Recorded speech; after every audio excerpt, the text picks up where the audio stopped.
bacakan untuk kita semua berita kebangkitan Tuhan Yesus berdasarkan Injil Matius. Matius pasalnya yang ke-28, ayat pertama sampai dengan ayatnya yang ke-10. Inilah berita kebangkitan Tuhan Yesus menurut Injil Matius. Setelah hari Sabat lewat, menjelang menyingsingnya fajar, pada hari pertama minggu itu, pergilah Maria Magdalena dan Maria yang lain menengok kubur itu. Tiba-tiba terjadilah gempa bumi yang hebat, sebab seorang malaikat Tuhan yang turun dari langit datang ke batu penutup itu dan menggulingkannya, lalu duduk di atasnya. Wujudnya bagaikan kilat dan pakaiannya putih bagaikan salju.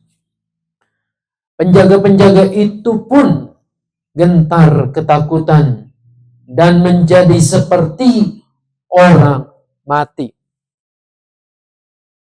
Akan tetapi malaikat itu berkata kepada perempuan-perempuan itu, "Janganlah takut, sebab aku tahu kamu mencari Yesus yang disalibkan itu. Ia tidak ada di sini, sebab ia telah bangkit, sama seperti yang telah dikatakannya. Marilah, lihatlah tempat ia dibaringkan." Segera pergilah dan katakanlah kepada murid-muridnya bahwa ia telah bangkit dari antara orang mati. Ia mendahului kamu ke Galilea. Di sana kamu akan melihat dia. Sesungguhnya aku telah mengatakannya kepadamu. Mereka segera pergi dari kubur itu dengan takut dan sukacita yang besar, dan berlari cepat-cepat untuk memberitahukannya kepada murid-murid Yesus. Tiba-tiba Yesus menjumpai mereka dan berkata, "Salam bagimu."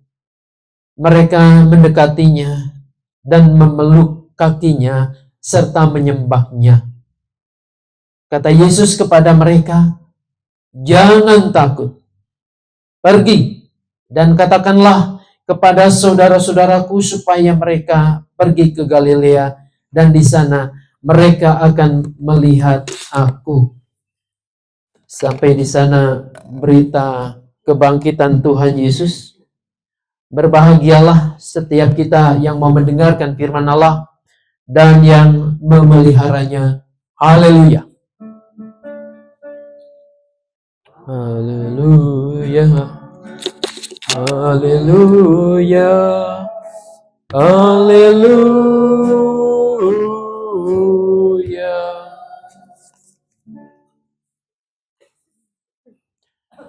Salam kebangkitan untuk kita semua. Selamat pagi Bapak Ibu yang dikasihi Tuhan. Untuk saya selama di Mangga Besar, inilah baru pertama kali kita mengadakan Paskah pada pagi hari, pada subuh, menyingsingnya fajar.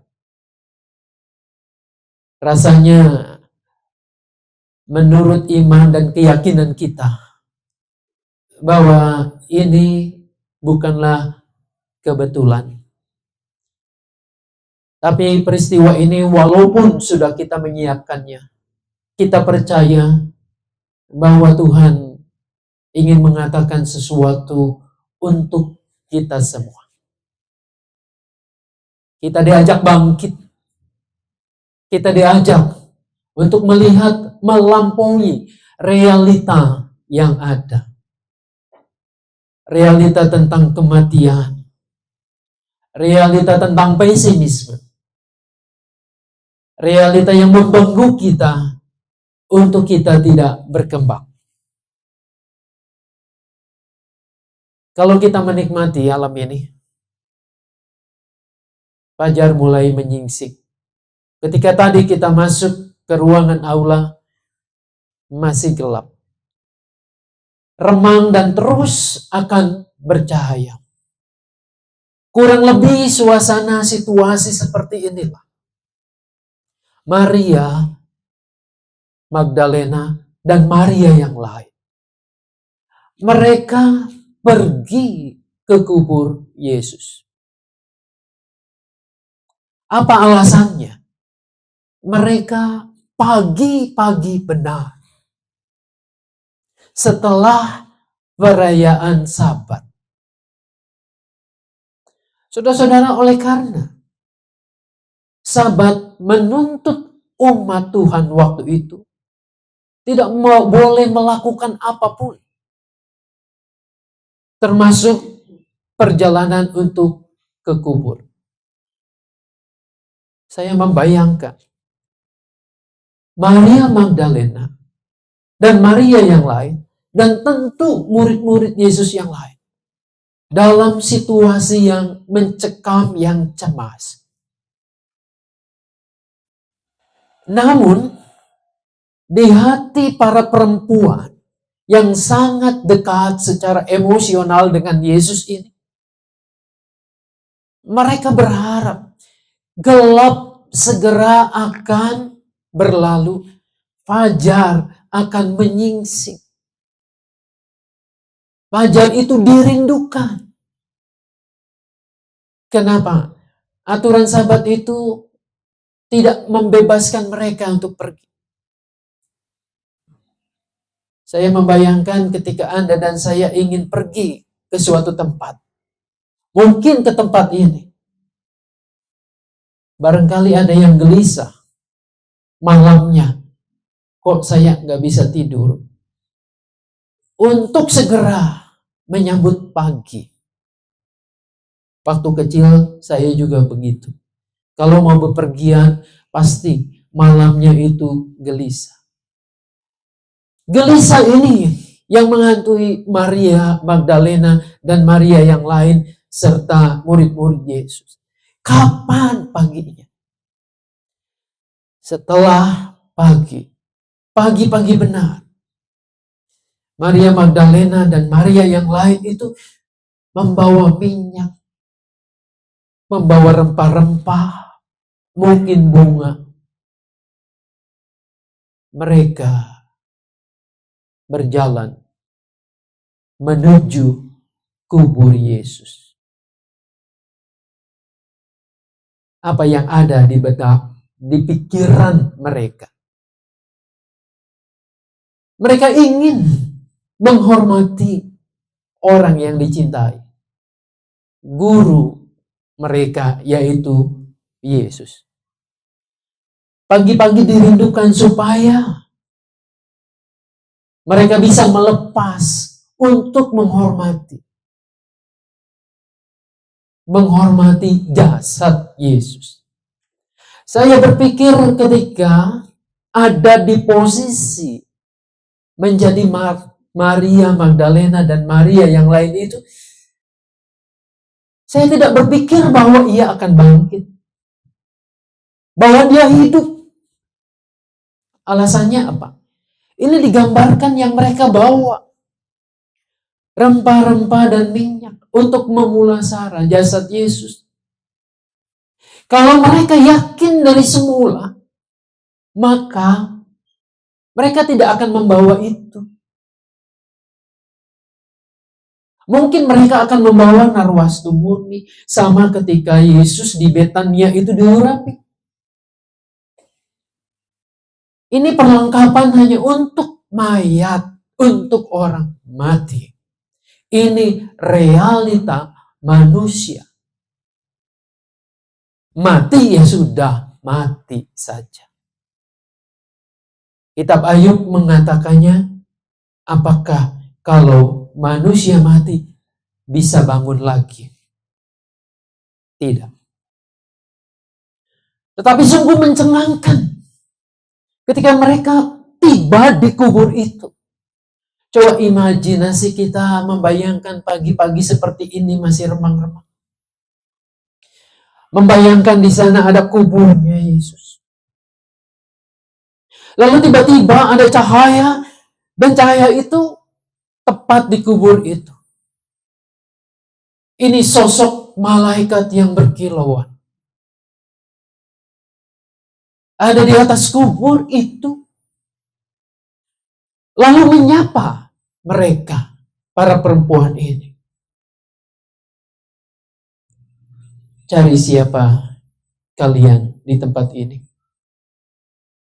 Cari Yesus. Yesus tidak ada di sini. Dia sudah bangkit. Malaikat itu menggulingkan batu penutup kubur Yesus itu. Di Injil yang lain, mereka bertanya siapa yang akan menggulingkannya. Tapi hari ini kita mendengar malaikat itu menggulingkan batu itu. Sehingga mereka melihat kubur Yesus kosong. Tentang kubur kosong. Ini bukan semata-mata bukti kebangkitan Yesus. Artinya, bahwa kebangkitan itu tidak hanya dibuktikan oleh kubur kosong. Sebab banyak spekulasi ketika orang hanya berargumen kuburnya kosong, dia bangkit. Bisa orang akan mengatakannya, oh itu sudah diprediksi, nanti murid-muridnya yang ambil. Tapi bukti yang jelas, tidak hanya malaikat, tetapi mereka mengalami perjumpaan dengan Yesus sendiri. Dan mereka diutus ke Galilea, di mana Yesus di sana awalnya memberitakan Injil. Mereka diminta untuk mewartakan bahwa anak manusia yang disalibkan itu, bahwa Yesus yang dibunuh itu, ia tidak mati. Kubur tidak mampu menahan kehidupan itu. Ia bangkit. Inilah yang mengubah mereka. Berjumpa dengan Yesus, menjadi orang yang baru. Bukan secara fisiknya, tapi mindset, pikirannya, imannya, hatinya baru. Tadinya kematian membelenggu mereka. Kini mereka punya semangat kebangkitan. Semangat itu memaksa mereka untuk berjalan dan memberitakan Yesus bangkit. Ia tidak mati. Saudara-saudara, lalu apa buat kita? Apa hanya teori saja? Hanya menyampaikan khotbah seperti yang saya sampaikan pagi ini? Ternyata tidak. Kalau hari ini bacaan kedua itu menunjukkan bagaimana cara kita untuk hidup dalam iman kebangkitan itu. Saya meminjam catatan Paulus dalam Kolose 3. Dalam Kolose 3 ayat pertama mengatakan, karena itu apabila kamu dibangkitkan bersama dengan Kristus, carilah hal-hal yang di atas, di mana Kristus ada, duduk di sebelah kanan Allah. Karena itu, kalau kamu dibangkitkan, artinya apa sih? Artinya kebangkitan Yesus itu bukan hanya terjadi untuk dirinya, membuktikan bahwa ia menang atas maut, tetapi punya dampak bagi orang yang meyakini, mempercayainya. Dampaknya kalau kamu dibangkitkan, kalau imanmu percaya pada kebangkitan Yesus, maka yang terjadi adalah kamu mencari perkara-perkara yang di atas. Inilah yang melampaui realita itu. Apa sih perkara-perkara yang di atas itu? Perkara-perkara yang di atas itu bukan perkara yang mengawang-awang, yang tidak ada pijakannya di bumi. Bukan.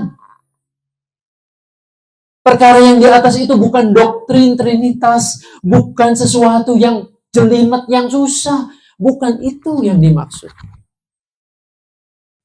Tapi perkara yang di atas itu sama seperti apa yang diperjuangkan Yesus. Apa yang menjadi keprihatinannya. Apa yang sedang dikerjakan oleh dia ketika ia hidup bersama para muridnya. Apa itu? Memberitakan Injil Kerajaan Allah. Memulihkan kelemahan manusia. Mengembalikan manusia pada jati dirinya yang adalah gambar yang serupa dengan Sang Khalik Allah sendiri. Inilah tugas kita. Bahwa kita diajak untuk bangkit. Diajak untuk melampaui realita. Realita manusia yang diwarnai dengan pesimisme. Mungkin dengan kepedihan, akar pahit yang menggerogoti di hati ini. Kecewa, kerapuhan, putus asa. Iman kebangkitan itu mengoreksi ini. Lihatlah. Bukan ini yang harus menjadi kamu terbelenggu, kamu tak berdaya. Ada Tuhan yang bangkit. Ada Kristus yang hidup. Dan kamu sekarang adalah saksi. Bukan hanya ngomong doang. Tapi wujudkan itu. Teruskan karya Kristus. Yang dulu dimulai dari Galilea. Kemudian Yesus mengutusnya.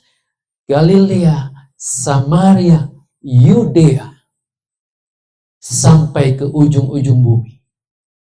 Itu adalah tugas kita. Marilah kita sambut kebangkitan ini dengan bangkit dan berkarya. Meneruskan karya Tuhan Yesus. Tuhan memberkati kita semua. Amin. Saat hening.